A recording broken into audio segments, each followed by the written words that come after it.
where I wanted to focus this on gaming, we can also do some really cool emulation with the N100 chipset. So that we're going to be doing, but we do have different direction where we can go through. We have Batacera, but that's not the way I wanted to do. So this time I just wanted to utilize Windows and combination with RetroBat.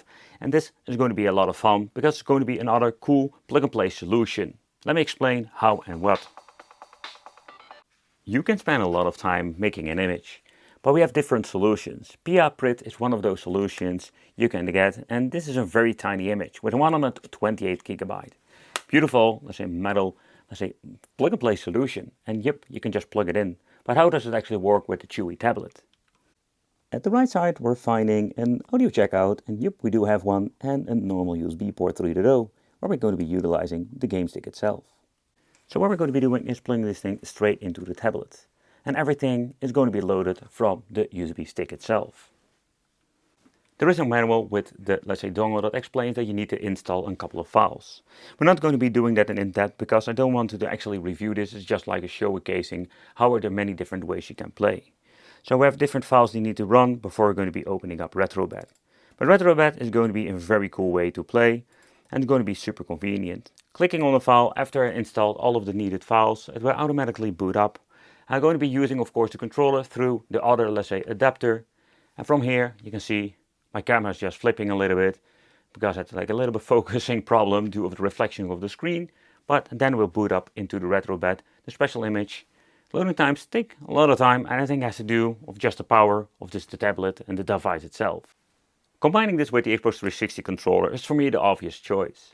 We also have like different clone controllers like this particular one I'm holding over here. They are like very cheap and they're quality wise quite good. So in this way we can just actually play thousands of retro games on the go. Yep, because this tablet does have like a couple of hours of playtime, depending on how far you're going to be pushing the device itself. But there is actually so much that we can play, and making this thing the ultimate maybe portable emulation device. Because only of the 128 GB, we will have a limitation with certain systems. But one of the things that really find a wow effect, and I don't know if the camera actually picks it up, is that how beautiful the display is. The images are so crisp, clear they're using in this image, and combined with the beautiful display they're using in high resolution, this is great. Has nothing to do actually with emulation because it will look most of the time native resolution. We can do a little bit of upscale maybe with PlayStation 1, but don't mess too much with it because we do still use a very basic N100 low power chip. However, there is so much stuff you can actually play, so let's get into it and let's have some fun. Starting off with something simple like the arcade MAME games. They will run just without any problem. We even have like some old school Xboxes that had like prehistoric tech that runs these games perfectly. However, it's absolutely a great addition, and emulation performance on this is just great. And I have all kinds of 8-bit, 16-bit stuff that can be played. Oh, I can't remember that I've played this game so much in the arcades. It's kind of funny story that I'm maybe going to be telling later on about this game. But I also still love it. It's not the memories, it's just the fun factor of the game. Where we're going to be playing through stages, finding upgrades, and trying to beef up your like your freaking like say airplane. A little bit different than your regular shooters, but this is just a cool game to play. So when it comes to MAME, take consideration that we do have a little bit of more power, so we can actually play more games than your typical cheap China game box. That's one of the convenient parts about the N100 or actually the PC part.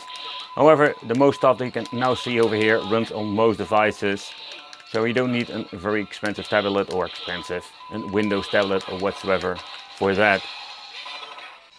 So moving on with some systems that run most of the time pretty horrible, let's say cheap game boxes, we can actually play that with the Parallel 64 emulator.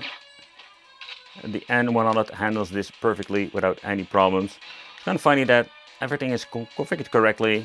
Both of the joysticks are utilized perfectly, showing me having problems with the controls. Since the left joystick is quite sensitive. However, we can play some N64 on the go fairly easy on the N100. And I think it's quite interesting to see that we have such a, let's say, cheap device. If you want to make like a portable N64 emulator, you can just do it with the N100. Holy crap.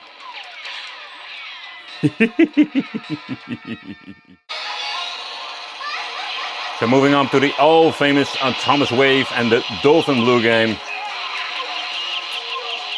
This one is slightly more demanding than the ones that we tried before.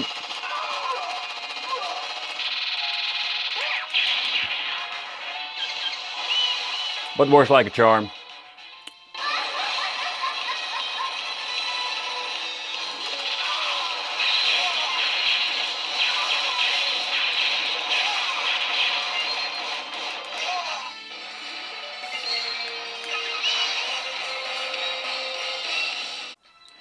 Well, let's get into some more demanding, emulators like the Sega Saturn.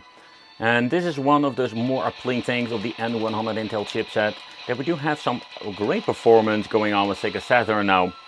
Yeah, if you're going to be upscaling it, I would not really have like high hopes for that, but getting into some native resolution, it runs perfectly on the tablet.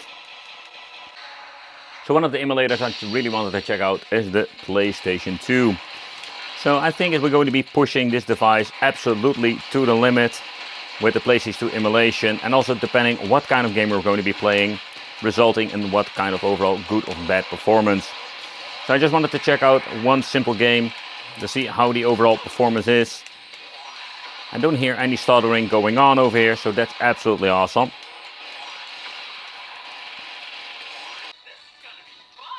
So PlayStation Portable do struggle on the N100. We can do tweaking with frame skipping or having, let's say, lower resolutions, or doing a lot of tweaking, getting this to work. So the overall performance out of the box, it's not bad at itself.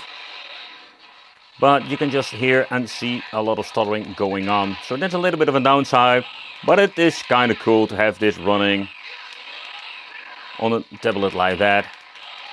So I do wonder if Intel comes with a more powerful chip. Think about a different N or a nano version that had a little bit more power will also give us like so much more, say, compatibility with different, let's say, higher end emulators like PlayStation Portable, GameCube and stuff like that. When it comes to this Chuwi, very nice looking tablet, beautiful display that utilizes so many different emulators and normal games. This is not a gaming tablet, that's one thing, but I think it's a very cool device for just some basic emulation. You can see that it struggles when you're getting into the higher end stuff like PlayStation 2, GameCube is also going to be an issue. However, it is a very cool tablet with a beautiful display that's going to be amazing for watching videos and doing all kinds of cool stuff. Thank you all for watching, consider subscribing, hit that little bell, and it would be great to see you in the next video.